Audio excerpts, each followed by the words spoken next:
Malappuram അരീക്കോട്ട് football മത്സരത്തിനിടെ Ivory Coast താരത്തെ ആക്രമിച്ചതിൽ 15 പേർക്കെതിരെ കേസെടുത്തു. ജാമ്യമില്ലാ വകുപ്പുകൾ ചുമത്തിയാണ് അരീക്കോട് പോലീസ് കേസെടുത്തത്. ആയുധം ഉപയോഗിച്ച് മുറിവേൽപ്പിക്കൽ, കുറ്റകരമായ നരഹത്യാശ്രമം, ആക്രമിച്ച് പരിക്കേൽപ്പിക്കൽ തുടങ്ങിയ വകുപ്പുകളാണ് ചുമത്തിയത്.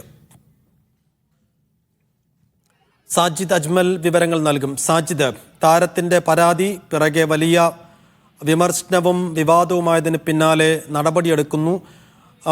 ഈ കേസെടുത്തവർക്കെതിരെയുള്ള ആക്ഷൻ എപ്പോഴത്തേക്കുണ്ടാകുമെന്നാണ് പ്രതീക്ഷിക്കുന്നത്?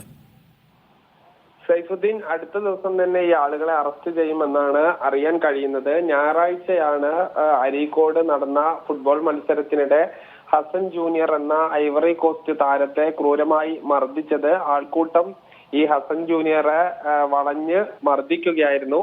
ഈ സംഭവത്തിലാണ് ഇപ്പോൾ കണ്ടാൽ അറിയാവുന്ന 15 പേർക്കെതിരെ കേസെടുത്തിരിക്കുന്നത്.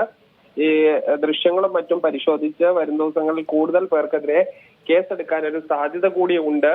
വധശ്രമം, അതുപോലെ തന്നെ ആയുധം ഉപയോഗിച്ച് മർദ്ദിക്കുക, സംഘം ചേർന്ന് മർദ്ദിക്കുക തുടങ്ങിയ വകുപ്പുകളാണ് ചുമത്തിയിരിക്കുന്നത്. ശരി സാജിദ്.